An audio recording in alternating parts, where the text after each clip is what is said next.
안녕하세요. 반갑습니다. 주갈성교회 유형욱 목사입니다. 지난 한 주간 잘 보내셨어요? 오늘은 2026년도 1월 둘째 주일 아침입니다. 이 거룩한 주일 아침에 변함없이 여러분들을 이 복음의 말씀으로 만나게 되어서 얼마나 감사한지 모르겠습니다. 오늘 이 예배와 말씀을 통해서 여러분들 모두가 언제나 변함없이 흔들림 없이 이 주의 복음을 붙들고 살아야 되는 그 이유를 분명히 깨닫는 시간이 되시기를 바랍니다. 무엇보다도 우리 삶의 그 모든 영적 싸움에서 우리에게 승리를 허락하시는 그 하나님 아버지께 감사와 영광을 돌립니다. 오늘 우리에게 주시는 말씀 보겠습니다. 디모데후서 2장 3절 4절입니다. 너는 그리스도 예수의 좋은 병사로 나와 함께 고난을 받으라. 병사로 복무하는 자는 자기 생활에 얽매이는 자가 하나도 없나니 이는 병사로 모집한 자를 기쁘게 하려 함이라. 아멘. 오늘 그 2026년도 1월 둘째 주일은 너무 감사하게도 이 주갈성교회 창립 7주년이 되는 주일입니다. 제 마음은 이 주갈성교회 성도 여러분들 모두를 아주 멋진 식당에 다 초대해서 너무나 맛난 식사를 다 대접하고 여러분들과 감사와 기쁨의 예배를 드리고 싶습니다.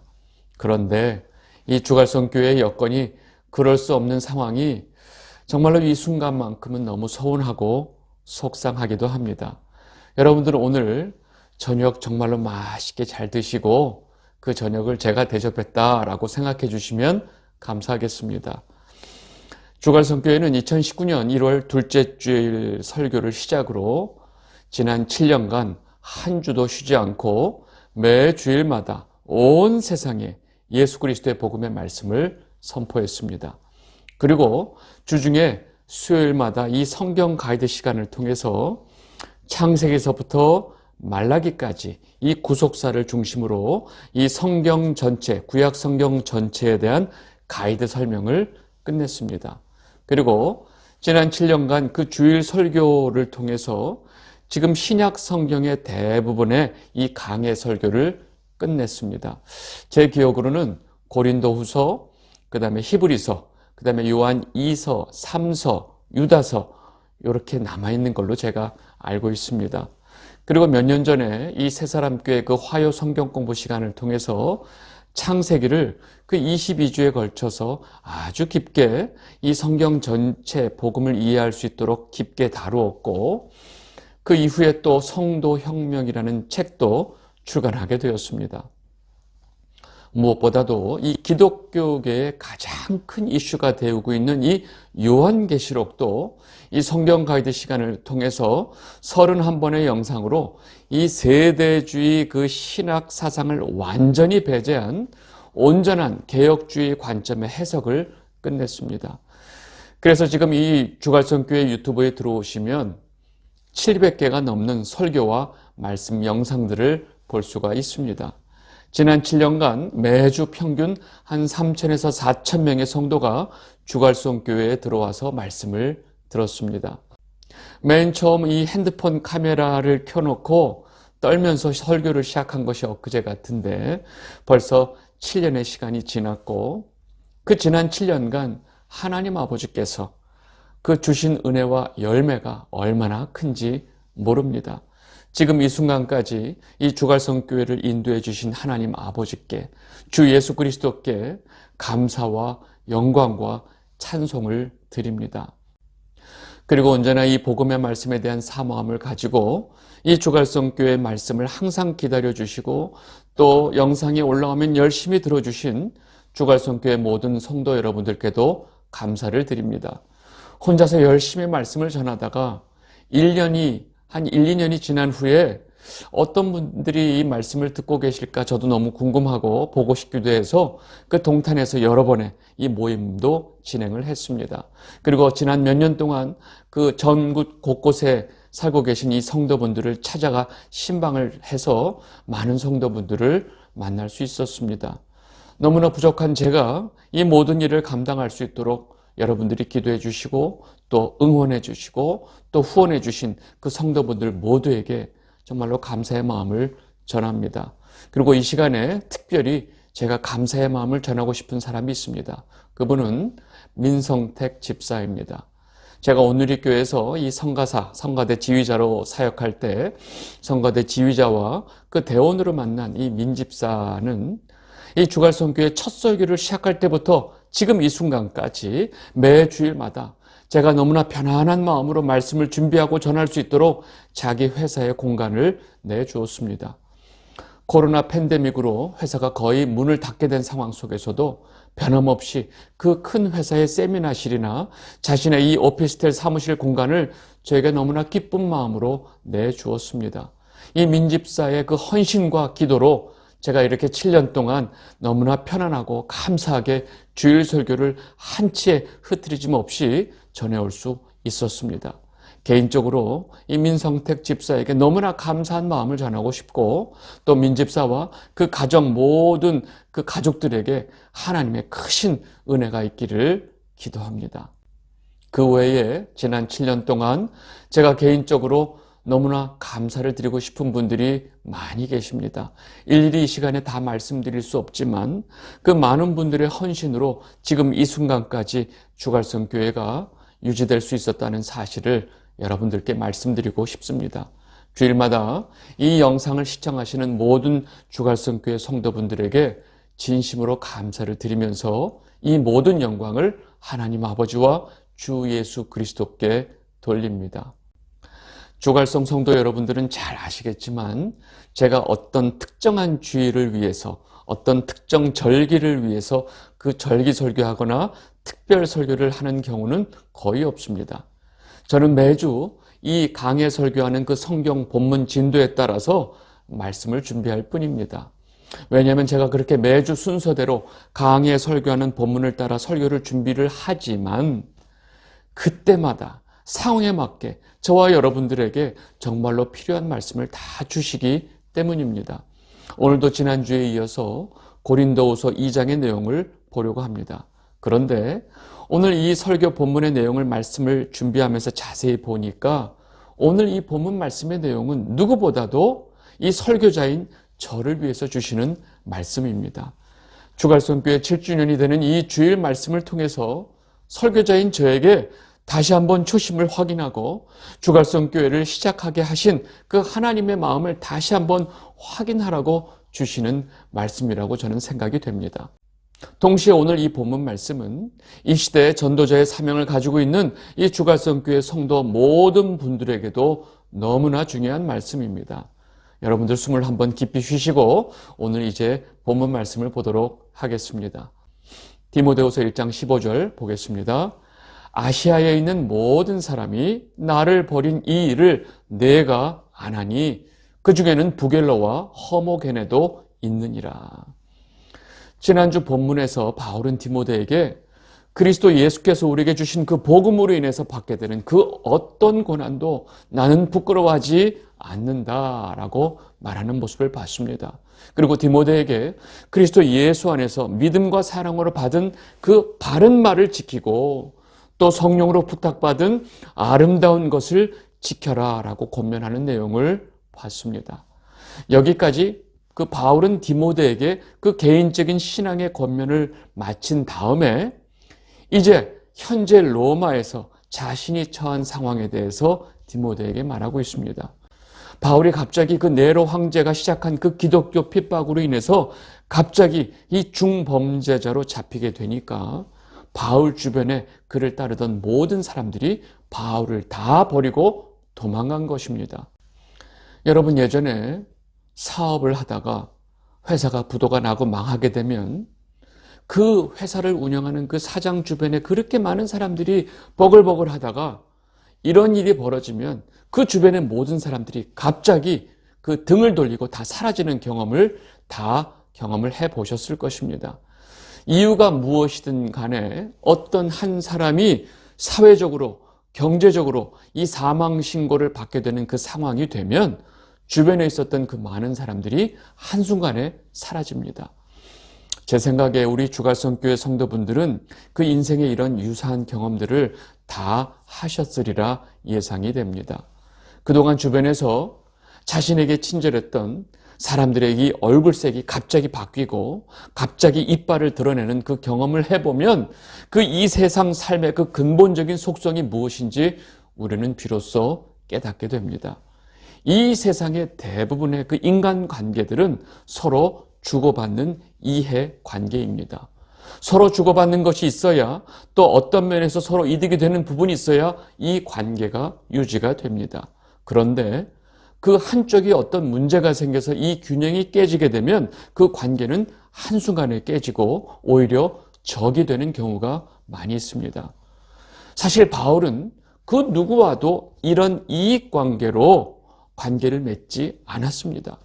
바울은 목숨을 걸고 복음을 전하는 복음 전도자였습니다. 바울은 항상 복음을 전하는 이 전도자의 삶을 살았고 그 복음을 전하는 과정에서 또 복음을 들었던 자들과 주변의 모든 인간 관계들이 형성되고 있었습니다. 여러분, 이렇게 바울이 가지고 있었던 모든 관계들이 복음을 중심으로 맺어진 관계였음에도 불구하고 갑자기 로마 군사들에게 바울이 잡히니까 그 옆에 있던 많은 사람들이 행여나 자신에게 무슨 불이익이 될까봐 바울을 버리고 다 도망을 간 것입니다. 바울은 자신이 갑자기 이렇게 로마의 감옥에 갇힌 것보다 이 사실이 더 당혹스러웠을 것입니다. 그래서 그 서운한 감정을 디모데에게 있는 그대로 표현하고 있는 것입니다. 그리고 그 사람들 중에 가장 악의를 가지고 자기를 떠났던 부겔러와 허모게네라는 사람들의 이름까지 거론을 하고 있습니다. 그러나 그렇게 모든 사람들이 바울을 떠난 와중에도 바울을 떠나지 않고 바울 곁을 지킨 사람이 있다는 것입니다. 디모데후서 1장 16절 17절 원하건대 주께서 오네시포로 이 집에 긍휼을 베푸시옵소서. 그가 나를 자주 격려해주고 내가 사슬에 매인 것을 부끄러워하지 아니하고 로마에 있을 때 나를 부지런히 찾아와 만났음이라. 원하건대 주께서 그로 하여금 그날의 주의 긍휼을 입게 하여 주옵소서. 또 그가 에베소에서 많이 봉사한 것을 내가 잘 아느니라. 아멘. 여러분, 이렇게 너무나 어려움 속에 있는 그 바울 곁에 오네시포로라는 사람이 있었습니다. 오네시포로는 바울이 힘들어하지 않도록 바울을 격려했고 바울이 감옥에 갇힌 그 사실에 대해서 전혀 부끄러워하지 않고 부지런히 바울을 찾아왔던 것입니다. 그 고마운 마음을 지금 바울은 그대로 디모데에게 전하고 있는 것입니다. 이 영상을 보고 계신 주갈성교회 성도 여러분, 우리 주변에 어떤 사람이 또 여러 사람들이 우리들의 마음을 너무나 아프게 하고 힘 빠지게 하고 삶의 모든 의욕을 다 빼앗을 만큼 우리를 힘들게 할 때가 있습니다. 그런데 그때마다 하나님께서는 반대로 꼭 우리에게 힘을 주는 사람을 보내주십니다. 제가 지난 7년 동안 주갈성교회 사역을 하면서 이와 같은 일을 얼마나 많이 겪었는지 모릅니다.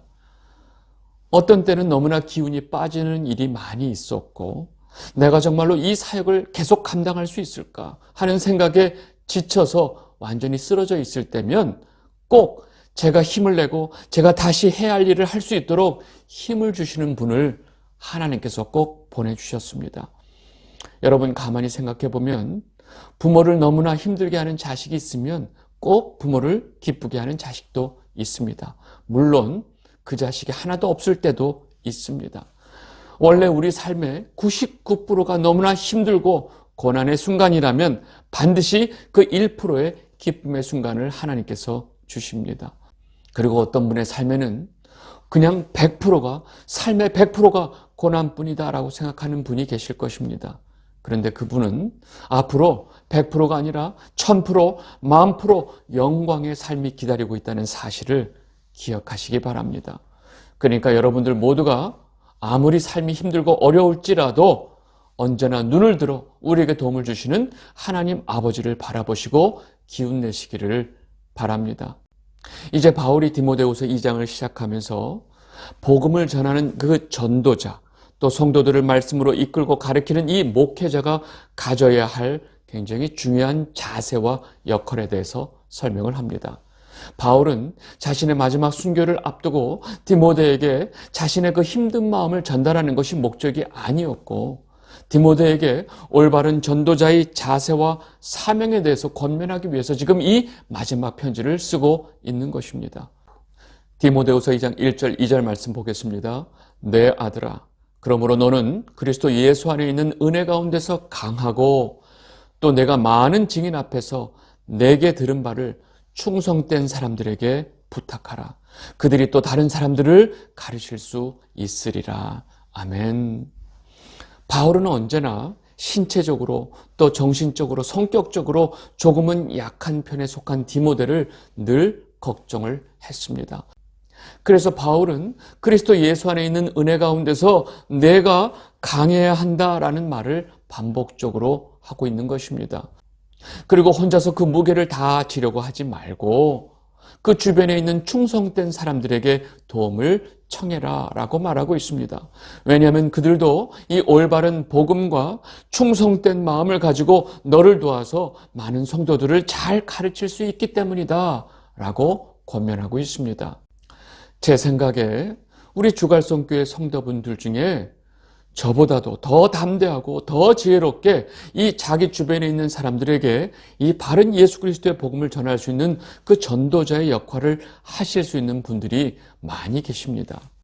여러분들이 그동안 배운 이 복음의 말씀을 혼자 알고 혼자 갖고 계시지 말고 이제는 그 말씀을 주변에 있는 그 마음이 가는 분들에게 담대하게 전하게 되시기를 바랍니다. 여러분, 이를 위해서 여러분들이 그동안 몇 년 동안 이 주갈성교회를 통해서 복음의 말씀을 교육받고 훈련을 받은 것입니다. 그리고 언제든지 여러분들이 주변에 있는 자들에게 복음의 말씀을 가르치고 전할 때 혹시나 어려움이 생기거나 모르는 것이 있으면 제게 도움을 청하시면 됩니다. 여러분, 이것이 전 세계에 흩어져 있는 이 주갈성교회 성도들의 사명이기 때문입니다. 이어서 바울은 이 복음 전도자의 기본적인 자세에 대해서 군사, 운동선수, 그리고 농부와 같이 이 세 개의 직업으로 비유를 합니다. 디모데후서 2장 3절 4절입니다. 너는 그리스도 예수의 좋은 병사로 나와 함께 고난을 받으라. 병사로 복무하는 자는 자기 생활에 얽매이는 자가 하나도 없나니 이는 병사로 모집한 자를 기쁘게 하려 함이라. 아멘. 첫 번째로 바울이 이 전도자나 이 목회자의 그 중요한 자세는 군사처럼 자신의 삶에 얽매이면 안 된다라고 말하고 있습니다. 당시의 군사들은 자신을 고용한 자에게 돈을 받고 군사로 고용이 되는 경우가 많이 있었습니다. 지금으로 말하면 그 민간 군사 업체의 형태입니다. 그런데 그 고용된 군사가 항상 자기 생활을 걱정하고 가족들 걱정하고 자신의 생계를 위해서 다른 일을 몰래 하고 있다면 그 군사는 자신을 고용한 그 지주에게 군사로서 자격이 없다는 것입니다. 군사로 고용된 사람은 언제나 전쟁에 나서 싸워서 죽을 수 있다는 전제하에 군사로 고용이 된 것입니다. 그리고 그를 군사로 고용한 지주는 그 사람의 목숨값을 지불한 것입니다. 그런데 그렇게 고용된 군사가 자기 생계에 매여 있고 자기 목숨을 부지하려고 그것만 신경 쓰고 있다면 그 군사의 태도는 옳지 않다는 것입니다. 여러분, 하나님의 복음을 전하는 전도자나 목회자는 하나님에게 고용된 군사와 같다는 것입니다. 여러분, 그러니까 아니 목사도 사람인데 먹고 살아야 되지 않냐? 라는 말이 맞으면서도 틀리는 것입니다. 목사도 가정이 있고 돌봐야 할 가족들이 있는데 돈에 신경 써야 하고 또 노후 준비도 해야 하는 거 아니야? 자식들을 위해서 또 여윳돈도 준비해야 되는 거 아니야? 라고 말하면 여러분, 이것이 틀리다는 것입니다. 그런 자기 삶에 신경을 쓰고 있는 사람은 하나님께서 부르신 그 전도자와 목회자의 자격이 없다는 것입니다. 그래서 바울은 제일 먼저 너는 그리스도 예수의 군사로 나와 함께 고난을 받으라 라고 이 권면을 시작하는 것입니다. 지금 바울이 말하는 복음 전도자와 목회자의 기본적인 자세는 자신의 그 전도자로서의 기본적인 역할에 목숨을 걸어야 하는 고용된 군사와 똑같다는 것을 지금 비유로 이렇게 설명하고 있습니다. 그리고 두 번째로 바울이 전도자의 자세에 대한 비유로 설명하는 직업은 운동선수입니다. 디모데후서 2장 5절입니다. 경계하는 자가 법대로 경계하지 아니하면 승리자의 관을 얻지 못할 것이며 아멘. 바울은 복음을 전하는 자는 마치 경기하는 선수가 경기의 규칙대로 경기를 해서 승리자의 면류관을 얻어야 하는 것처럼 반드시 지켜야 할 규칙이 있다는 것을 분명하게 말합니다. 지금도 마찬가지지만 그 당시에 그 어떤 선수도 경기의 규칙을 어기면 절대로 승리자의 면류관을 얻을 수 없었습니다. 이와 같이 하나님의 복음, 예수 그리스도의 복음을 전하는 자가 그 복음의 원칙을 깨면서 어기면서 지키지도 않으면서 복음을 전할 수 있냐라는 것을 말하고 있습니다. 본인은 그 복음의 모든 규칙을 깨고 지키지도 않으면서 다른 성도들에게 복음대로 살라고 가르칠 수 있냐라는 것입니다. 여러분, 정말로 놀라운 사실은 이러한 말도 안 되는 엉터리 선수들을 우리가 너무나 많이 봤습니다. 그리고 그들이 하는 그 수도 없이 많은 그럴듯한 변명에 우리가 완전히 쇠뇌가 되어 있다는 사실입니다. 모든 경기의 규칙을 다 어기면서 경기를 이기고 승리의 면류관을 얻을 수 있는 시대에 우리가 살고 있다는 것입니다. 반대로 경기의 규칙을 잘 지키면, 다 지키면 절대로 승리할 수 없는 세상에서 우리가 살고 있습니다. 여러분, 그런데 진정한 복음 전도자의 그 승리의 면류관은 누가 주실까요? 이 세상이 주는 것이 아닙니다. 하나님 아버지께서 진정한 그 승리의 면류관을 주신다는 사실을 우리는 절대로 놓치면 안 됩니다. 여러분, 실제로 우리가 눈에 볼 수 있는 이 세상이 주는 그 승리의 면류관들은 실상 멸망의 면류관이라는 사실을 우리는 분명히 알아야 합니다. 어떤 목사가 복음의 원칙을 다 지키면서 복음을 전할 수 있느냐라는 이 그럴듯한 변명이 얼마나 심각한 것인지 이제 우리는 깨달아야 합니다. 여러분, 성도들에게 복음의 말씀을 가르치고 전해야 하는 목회자나 삶 속에서 또 복음을 전해야 할 그 사명을 가지고 있는 모든 성도들에게 제일 먼저 복음의 말씀을 지키며 사는 것이 얼마나 중요한 것인지 지금 바울은 먼저 운동선수의 비유로 이것을 설명하고 있습니다. 바울은 마지막으로 세 번째로 이 전도자의 자세에 대해서 다음과 같이 농부로 비유합니다. 디모데후서 2장 6절입니다. 수고하는 농부가 곡식을 먼저 받는 것이 마땅하니라. 아멘. 바울이 말하고 있는 이 세 번째 전도자와 목회자의 자세에 대한 비유는 바로 농부입니다. 그런데 이 농부의 비유를 통해서 목회자나 전도자가 뭔가를 반드시 지켜야 한다라는 의미보다는 농부가 가지고 있는 그 특권, 유익에 대해서 설명하는 비유입니다. 농부는 이 곡식이 열매를 수확할 때까지 그 인내를 가지고 열심히 곡식을 심고 가꾸는 자입니다. 그래서 농사를 지은 농부는 누구보다도 그 곡식의 열매를 제일 먼저 받을 자격이 있다는 것입니다. 여러분, 복음을 전하는 목회자나 전도자가 그 복음의 열매를 제일 먼저 받을 자격이 있다는 것을 지금 이 농부의 비유로 설명하고 있습니다. 여러분, 복음을 전하는 자에게 그 복음의 열매를 제일 먼저 보게 되는 기쁨은 얼마나 큰지 모릅니다. 저는 지난 7년 동안 얼마나 많은 이 복음의 열매를 보고 얻었는지 모릅니다. 제게 이 기쁨을 허락하신 하나님 아버지와 주 예수 그리스도께 감사를 드릴 뿐입니다. 그런데 이 복음의 열매를 얻는 기쁨은 절대로 교만할 수 없는 기쁨입니다. 왜냐하면 이 열매를 얻는 그 모든 과정 속에서 결국 하나님께서 다 하셨다는 사실을 누구보다도 이 복음을 전하는 전도자가 잘 알고 있기 때문입니다.